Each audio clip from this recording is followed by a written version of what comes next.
Bienvenue chers téléspectateurs d'Afro Info DESA 43. Le président de la RDC, Félix Antoine Tshisekedi, a décrété lors de la réunion du Conseil des ministres du vendredi une journée de deuil national le 8 mai sur toute l'étendue du territoire national en mémoire de plus de 170 personnes décédées après de pluies diluviennes qui se sont abattues les 4 mai à Bushushu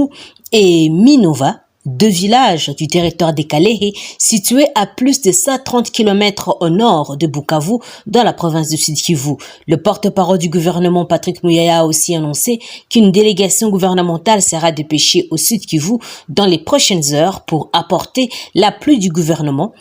centrale au gouvernement Ngwabidje sur la gestion du catastrophe humanitaire à Kalehe. Outre le bilan provisoire officiel ayant fait état de 176 personnes, le gouvernement provincial a révélé que plusieurs cas de disparition ont été enregistrés en plus des blessés 53 et des dégâts matériels importants. Un éboulement de murs de gisement du diamant se produit ce vendredi 5 mai de l'année en cours à Diboko, une localité située dans le territoire de Chimpakapa, située à plus ou moins 150 km du chef-lieu de la province du Kasaï. D'après le chef d'antenne du service des mines basé à Diboko, jusqu'à présent, 5 corps sans vie sont déterrés de terre. À l'en croire, des enquêtes continuent pour avoir le bilan définitif. Le fait s'est produit autour de 11 heures de ce vendredi 5 mai 2023 à Diboko.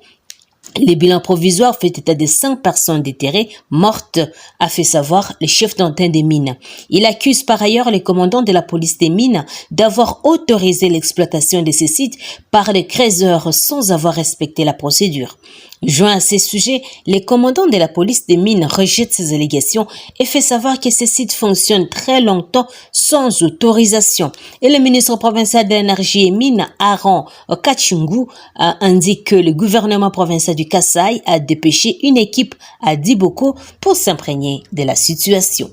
En marge de sa participation à la session ministérielle du mécanisme régional des suivis de l'accord cadre d'Addis Abeba, le ministre de l'intégration régionale a condamné le massacre à Kizimba. Antipas Mbusa Nyamwisi exige des enquêtes. Autre nouvelle, le projet de loi instituant la réserve armée de la défense en RDC a été adopté en seconde lecture par les sénateurs lors de la plénière tenue le jeudi 4 mai 2023. Sur 109 sénateurs que compte le Sénat, rapporte la cellule de la communication, 82 sénateurs ont pris part au vote, 81 ont voté oui et un seul sénateur a voté l'abstention et aucun sénateur n'a voté non. Comme à l'Assemblée nationale, ce texte a été présenté à la plénière de la Chambre haute du Parlement par le ministre de la Recherche scientifique Gilbert Kabanda, désigné par le gouvernement. Gilbert Kabanda, qu'accompagnait la ministre en charge des relations avec le Parlement, Anne-Marie Karoumé, et le vice-ministre de la Défense, Samia Douangou, est revenu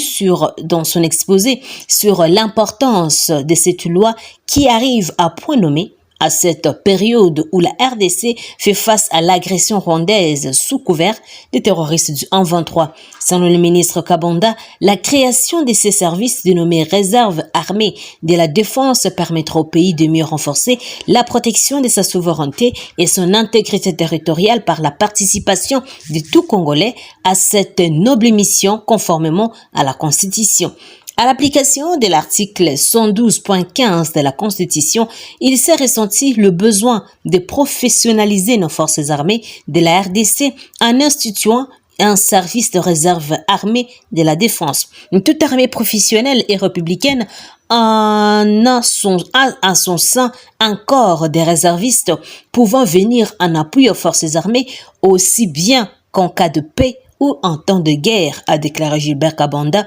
devant les sénateurs.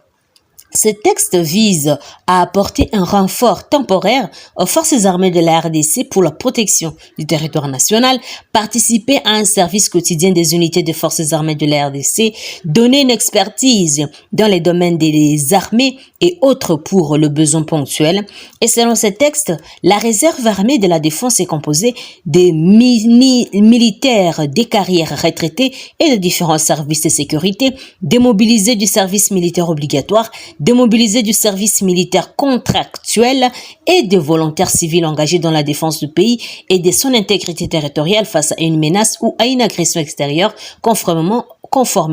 aux articles 63 et 64 de la Constitution. Les catégories des personnes précitées forment les corps de la réserve et bénéficient d'une formation et d'un entraînement spécifique. Pendant la durée de leur prestation, ils bénéficient du solde et des avantages prévus pour les éléments des forces armées de la RDC. Selon le texte toujours, le ministre ayant des attributions de la défense nationale tient un registre des membres du corps de la réserve armée de la défense renouvelable tous les 5 ans. Pour intégrer ces corps, le ministre Kabanda a expliqué qu'il faut être de nationalité congolaise, être âgé d'au moins 18 ans, avoir une bonne aptitude physique et jouir d'une bonne moralité, de n'avoir pas été condamné pour crimes de guerre, crimes contre l'humanité ou génocide, et face aux agressions récurrentes que le pays connaît et qui ont amené les chefs de l'État Félix Antoine Tshisekedi à proclamer l'état de siège sur une partie du territoire national, la mise en place du service dénommé Réserve armée de la défense donne l'occasion à cette structure de venir en appui aux forces armées de la RDC, dont la mission principale est la défense de l'intégrité du territoire national. Marie-Claire Balidja Notia, chers téléspectateurs d'Afro Info 243, merci à vous de nous avoir suivis jusqu'à la fin. N'oubliez pas de vous abonner, d'aimer, de partager et aussi de nous laisser un commentaire comme l'a fait Marie-Claire Balidja Notia depuis Kinshasa, la capitale, Barachiel Moumpouloulou, depuis Canada, José Massivi, depuis Bujumbura, Soirée Endomix, Germain Lubanza, Bruno Kalonji, Charlotte Moulanga, depuis Luanda en Angola, Claudio Ngola, depuis les États-Unis d'Amérique, Florindo Voka, depuis Allemagne, Bayern de Munich, Ndonga la Précieux, depuis les États-Unis, en vacances, Jean-Claude Munji, depuis la Norvège, Élisée Mukindi. Mapendo Umoja, depuis Durban, nous sommes en province de Yotuele, Guillaume Guipato, depuis la Philippine, Elias Salama, depuis Denver, Colorado, nous sommes aux États-Unis, Anto Lumia, depuis Bujumbura, de la chance Bouchaguzi, Jean-Claude Kachama, Dadi Mukoko, depuis Mbujimai, Robert Ilunga, Mbemba Muzita, Gertrude, Donatien Nanginsumbu, depuis Paris, Félix Kimvuyu, Ernest Joseph Mouyaya, Jean-Luc Boek, depuis les États-Unis d'Amérique, Divan Patrick Kabange, et depuis Irlande, David Disengo Moka,